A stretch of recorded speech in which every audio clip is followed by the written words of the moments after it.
What if I told you the art world's most valuable names often earned virtually nothing during their lifetimes?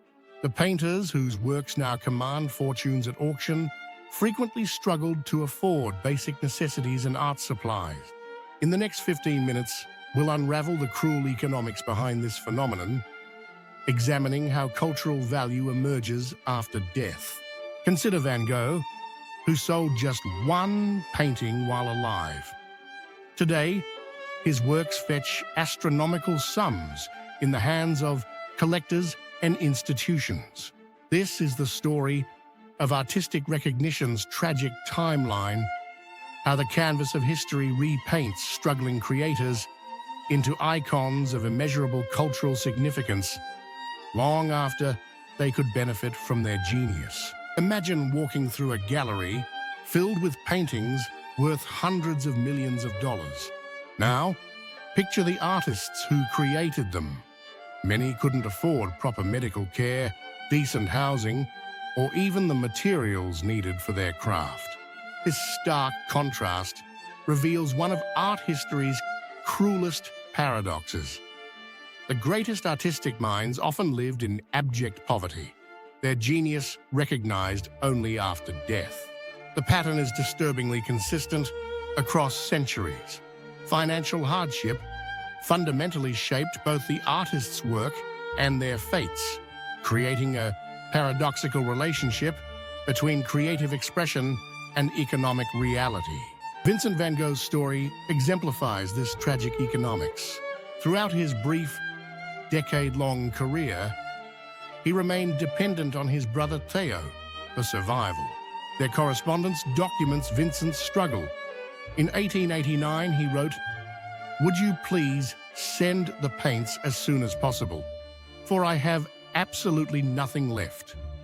Despite creating over 860 oil paintings with their distinctive swirling brushstrokes and vibrant colors, Van Gogh sold only one during his lifetime, the Red Vineyard, for 400 francs, approximately $2,000 today.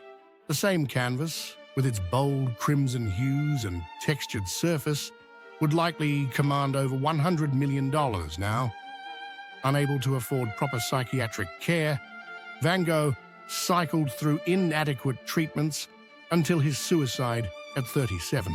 Johannes Vermeer faced similar financial desperation, creating luminous works like Girl with a Pearl Earring.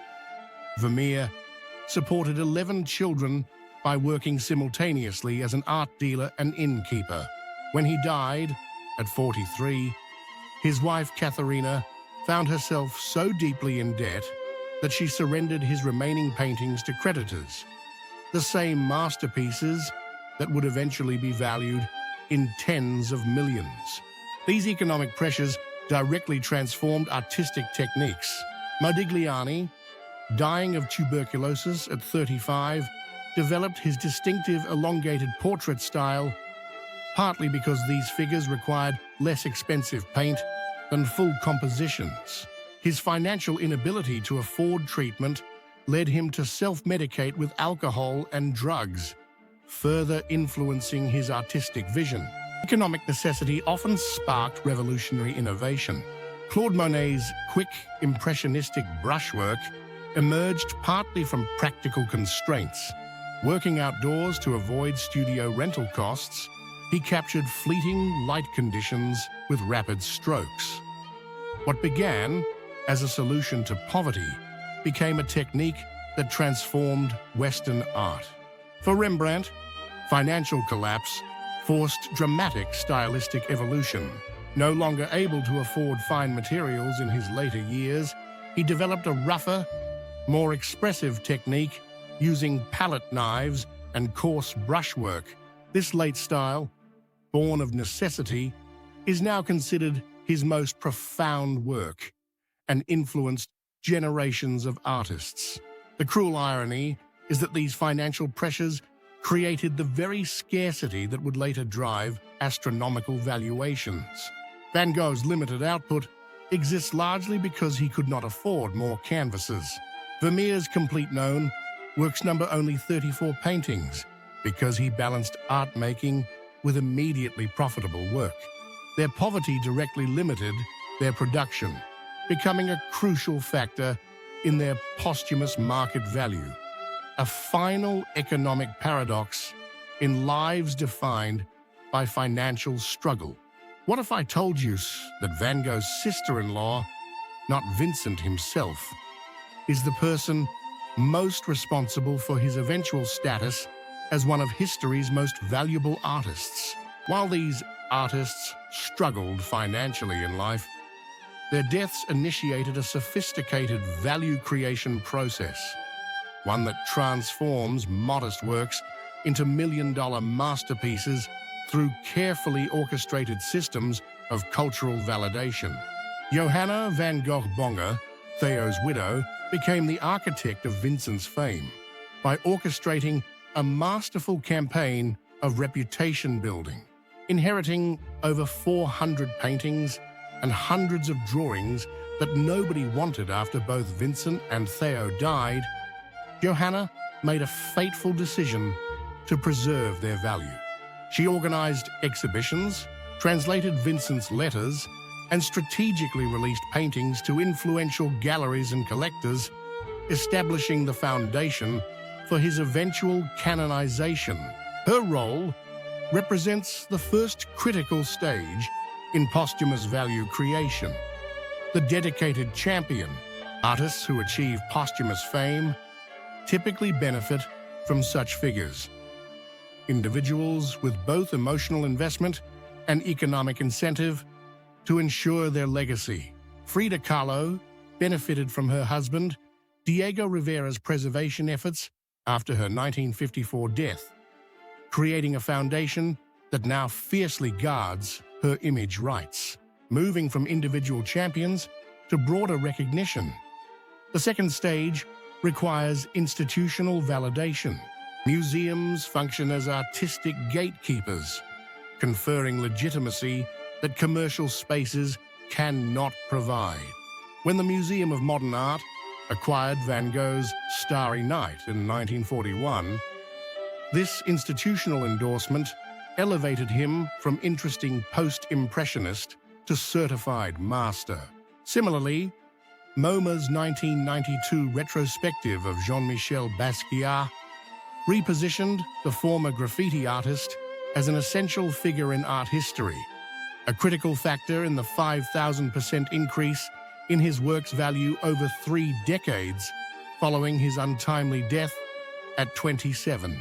These institutional valuations gain intellectual support through art historians and critics who develop theoretical frameworks justifying extraordinary prices. They craft narratives about innovation and cultural significance that transform subjective judgments into seemingly objective assessments of genius. The third mechanism operates like a diamond cartel, creating value through artificially maintained scarcity. The Frida Kahlo Corporation controls reproduction rights, generating both cultural prominence and financial value through selective licensing. The Picasso estate similarly maintains high valuations decades after his death by carefully pacing the release of his prolific output rather than flooding the market. Market manipulation tactics employed by galleries and dealers further refine this process. Andy Warhol's estate executor, Fred Hughes, mastered strategic withholding of certain works while promoting others to create market momentum. Dealers frequently orchestrate rediscoveries of overlooked artists, controlling their public exposure to maximize demand. Consider Vermeer's transformation from obscure Dutch painter to household name. His rediscovery began with art historian Théophile Torre-Berger's influential articles. Major museums acquired his rare works, and by the time Girl with a Pearl Earring became a novel and film, Vermeer had become a cultural phenomenon, with paintings valued in the hundreds of millions. Auction houses complete this value creation pipeline. Their elaborate catalogues and orchestrated bidding environments transform paintings into luxury assets, with record prices generating headlines, driving future valuations higher. Christie's sale of Leonardo da Vinci's Salvator Mundi for $450 million in 2017 sold both a painting and the narrative of owning the last Leonardo in private hands. This ecosystem, champions, institutions, critics, estates, dealers, and auction houses, manufactures astronomical valuations through sophisticated cultural and commercial mechanisms that transform paintings into investment vehicles and status symbols. So what does this all tell us? The true irony of our artistic economy is that we've built an entire mythology around the suffering artist, while creating systems that virtually guarantee that suffering. We venerate these masters after their deaths with museum exhibitions, academic studies, and record-breaking auctions, yet fail to sustain them during their lifetimes. The most uncomfortable question isn't just about posthumous valuation, but about our cultural values. What might these masters have created if properly supported during their lives?